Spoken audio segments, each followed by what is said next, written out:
One of my favorite, most inspiring movies of the past few years was Zola from 2020. I won't spoil the film if you haven't seen it, but do yourself a favor, give it a watch. It's only 90 minutes long, and it's equal parts hilarious, scary, and just straight up mesmerizing. Some of you might be turned off by the really R-rated and dark nature of the film, but for me, it was the first movie I've seen in years that made me really excited to want to go out and make my next feature. It had such a unique and bold voice and vision throughout, and it really reminded me of how creative and fresh filmmaking can be, even for a jaded movie watcher like me. So what is voice for a filmmaker? I think it comes down to perspective and what the filmmaker is focused on, what they're ignoring, because there's so many different ways to execute the exact same script, and this is where voice really differentiates different filmmakers. Gotta think, what cinematic language is the filmmaker using to get their ideas across? And in any given scene, is there something under the plot that's being said or suggested to the audience? Is there something being asked? Or is the filmmaker just simply letting the events of the script play out on the screen in a way that audiences will be entertained by? Most movies are the latter, which makes them disposable. But to me, Zola is not disposable, even though it so easily could have been just by the plot of the movie. So I first discovered director Janicza Bravo back with their short film Gregory Go Boom, starring Michael Cera. I believe that was a Sundance short. Patient, long shots followed by really sudden cuts and changes in the music and the tone.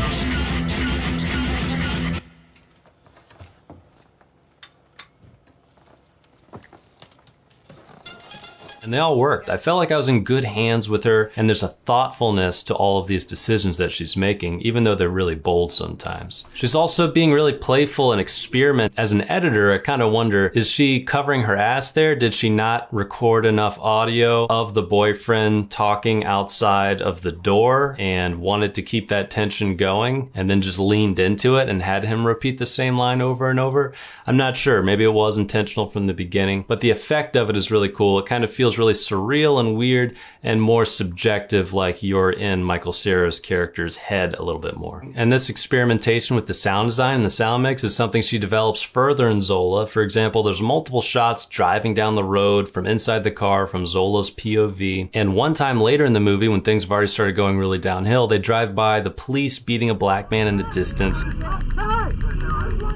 The event is really far away from us visually, but the audio of it is disturbingly close and intimate in our ears. It's distorted, it's so loud. And this is a very strong choice that the director has made, and it's saying something. You could have just as easily used a long lens to get some close-ups of what's going on out there. You could have easily had the audio sound like it's in the distance, but she chose to mix these things and have it be visually far, but really close and intimate in our heads. And to me, that's saying this is something that's reverberating in Zola's head as she goes further into the South, into this kind of hostile, dangerous world that the movie's taking her in. Or the moments like this with the kids playing basketball, the characters pull up to a super seedy motel. As they get out of the car in a long shot, some kids upstairs dribble a basketball in the most repetitive, mesmerizing way, and the audio is basically looping over and over.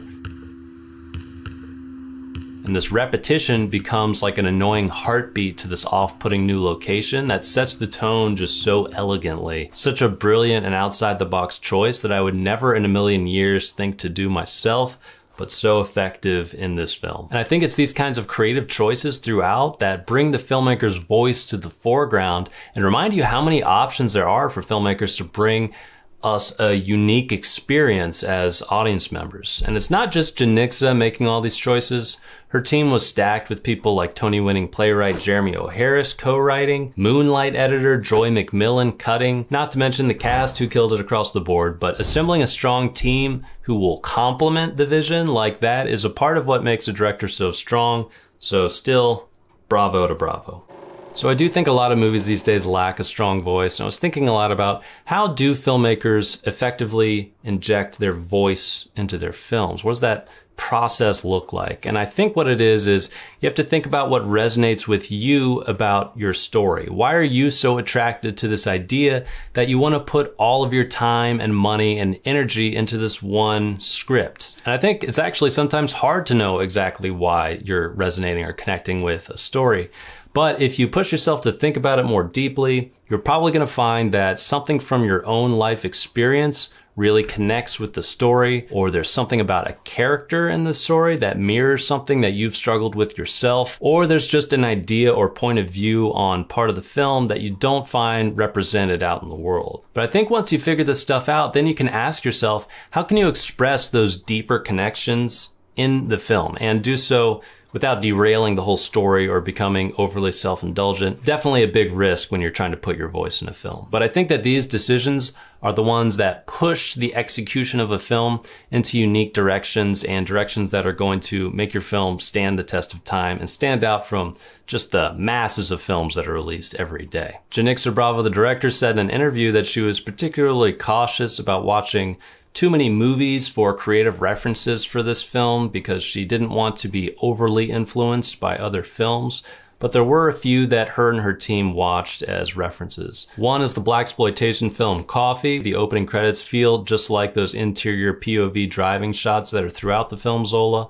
and the closing credits of Coffee kind of mirror the closing credits of Zola, with our hero going off into a pink sunset. The John Cassavetes film Killing of a Chinese Bookie was another reference, and besides the strip club connection, there was some more specific stuff, like for example, look at the wardrobe that this girl's wearing here compared to the wardrobe that Zola's wearing in her restaurant job at the beginning of the film. The documentary Paris is Burning was another big influence, especially since it was also shot on 16mm film, like Zola. Aside from these movies, some of her biggest influences on the film were actually from photographers. Take a look at these photos and tell me they don't feel ripped straight out of Zola. You got Philip Lorca de Corsia's Hustlers, Deanna Lawson's portraiture, and the photos of these empty environments from Instagram user Suffer Rosa. Now, Janicza definitely isn't the only director who pulls inspiration from art outside of other films, and in fact, doing that is a really powerful way to imbue originality and voice into your film, because if you think about it, when you're only referencing other films, it's really easy to just kind of